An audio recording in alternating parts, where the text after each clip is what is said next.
sa Department of Justice na dating DPWH Bulacan Engineers Bryce Hernandez at JP Mendoza na huwag gamiting ebidensya laban sa kanila ang kanilang mga affidavit nung nag-a-apply pa sila bilang state witnesses. Ito raw kasi ang sinabi sa kanila noon ng National Bureau of Investigation. Laging una ka sa balita ni Joseph Morong, exclusive.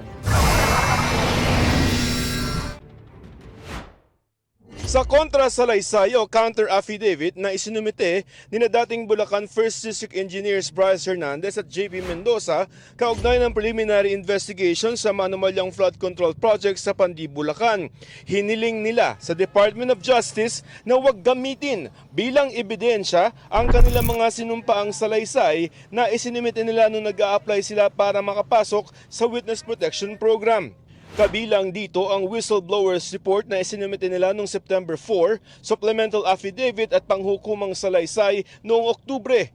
Sanabihan daw sila noon ng NBI na hindi gagamitin laban sa kanila ang kanilang mga salaysay. Pero sa halip, ang nangyari daw, ginamit daw ang mga ito bilang basehan ng kaso laban sa kanila. Dagdag pa ni Hernandez, tila nabudol daw sila at pressure lamang daw siya na pirmahan ang mga salaysay nang hindi pa niya ito nare-review. Ginawa daw nila ang salaysay dahil sabi sa kanila ng NBI gagamitin daw ito laban sa ibang opisyal ng gobyerno at para makatulong sa kanilang aplikasyon sa Witness Protection Program o WPP. Pero hindi sila nakasama sa mga pinasok sa WPP. Sabi ni Hernandez, tinanong daw siya ng NBI ukol sa modus operandi sa flood control project. At ang mga sagot daw nila naging basihan sa ginagawang investigasyon ng gobyerno laban sa ilang personalidad tulad na Senador Joel Villanueva, Senador Jinggoy Estrada, dating Congressman Sal Dico, dating DPWH Undersecretary Roberto Bernardo at iba pa. Kasama rin dito ang tungkol sa kanilang pagkakasangkot sa umano'y mga maanumalyang flood control project. Sabi ni Hernandez at Mendoza ang paggamit ng kanila mismong salaysay laban sa kanila ay paglabag laban sa self-incrimination. Kinumpirma ng kampo ni Hernandez na isinumit na sa DOJ ang affidavit pero hindi na sila nagdagdag ng komento dahil magiging unfair o hindi raw ito patas sa investigating panel at sumasailalim pa ang reklamo sa pagdinig. Ayon sa Department of Justice, may mga ilang kaso silang isinampa kaugnay ng mga manumalyang flood control projects ang gumamit ng mga testimonya ni dating DPWH Engineer Bryce Hernandez. I would say certain statements led us to those evidence. Kasi pira-pirasong ebidensya. Definitely, may mga nakuha at napulot na particular statements na nagamit sa mga kasong nakasalang. Pero may iba pa namang mga testigong inaasahan ang DOJ. Sa ngayon po, yung atin naman po mga witnesses, yung mga patuloy silang nakikipag-cooperate sa atin. Tumanggi naman magdagdag ng komento ang DOJ para hindi mapangunahan ang resulta ng preliminary investigation. Nakakulong ngayon sa New Quezon City Jail sina Hernandez at Mendoza kasama si dating Senador Bong Revilla at ibang akusado sa mga kasong graft at malversation patungkol sa iba pang ghost project sa Pandi, Bulacan.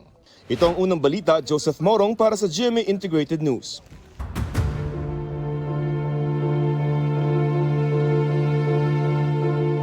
Case build-up para kay dating House Speaker Martin Romualdez ang irerekomenda ng Senate Blue Ribbon Committee na nag-iimbestiga sa questionabling flood control projects. Ayon sa chairman ng committee na si Senador Ping Lacson, ang basehan ng rekomendasyon ay ang pahayag ni Orly Gutesa na personal siyang nagatid ng pera sa mga bahay ni Romualdez at ni dating Congressman Sal Dico. Dati na itinanggi ni na Romualdez at Co ang paratang.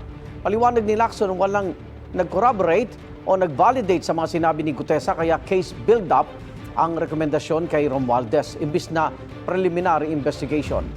Hindi pa rin daw final ang Blue Ribbon Committee report dahil hindi pa tapos ang mga hearing. Halimbawang merong validation o corroboration do sa paglilink kay former Speaker Romualdez, sa final report ng Blue Ribbon, mapapalitan yon. Masasama na siya doon sa irerekomenda for preliminary investigation. So, for further investigation, ibig sabihin. O kaya case build-up. Yes. At saka yung inirecommend siya para sa yung AMLAC magsagawa ng tracking no mga movement ng accounts. Gusto ng Makabayan Bloc na isama sa mga investigasyon sa flood control issue ang isiniwalat ni ACT Teachers Party List Antonio Tino na umano'y text messages ni na Pangulong Bongbong Marcos at dating Undersecretary Adrian Bersamin. Patunay umano yan na kumikbak ang Pangulo sa flood control project. Sagot ng Malacanang, intriga lang yan mula sa mga taong nais patalsikin sa pwesto ang Pangulo. May unang balita, si Tina Panganiban Perez. Pinatay at inilibing na ng Kamara ng impeachment complaints laban kay Pangulong Bongbong Marcos. Pero hindi pa sumusuko ang Makabayan Bloc na nag-endorso sa pangalawang reklamo laban sa Pangulo.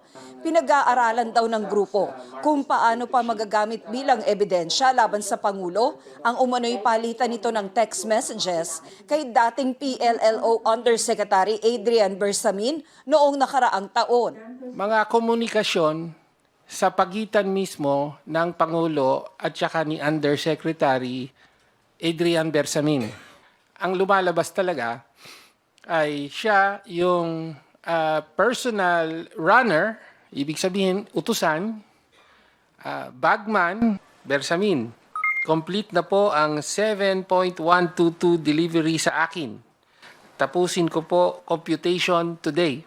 That was March 24, from July 10, 2025. Ito nga yung nagpapaabot si Bersamin na meron pong cash delivery. Dadalhin natin sa 2 billion, dadalhin sa Nara residence. Okay? At ang sabi naman ng Pangulo, quote, sasabihan ko si June Baris. Quote. Sabi ni Tino, pwedeng ibangga ang umano'y text messages na ito sa pahayag noon ni dating DPWH Undersecretary Roberto Bernardo.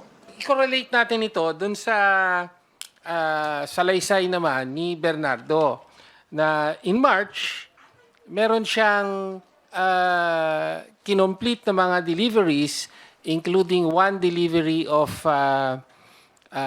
is it around 2 billion, ganon, in an armored van. Diba? Nang tanungin kung sino ang nagpakita sa kanya ng messages, sabi ni Tino, isa nga po si Congressman Liviste sa sources. Yes. Ipapakita rin niyo po ba sa amin yung pong text messages? Ako? Apa.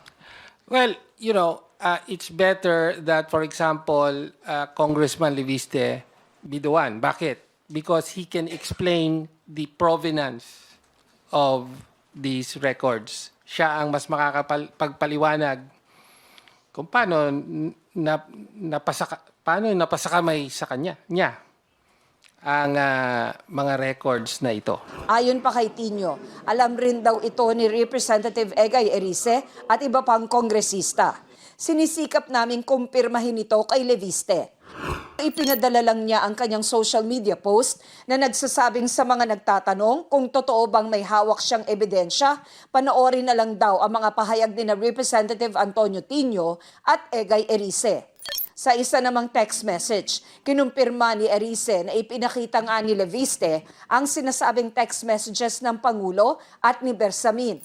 Sabi ni Erice, natakot daw si Bersamin na maging fall guy, kaya gumawa raw ito ng affidavit sa bahay ni Leviste sa Taal, Batangas. Ipinakita pa raw sa kanila ni Leviste ang CCTV footage ng pagdating ni Bersamin kasama ang ilang umano'y mga abogado.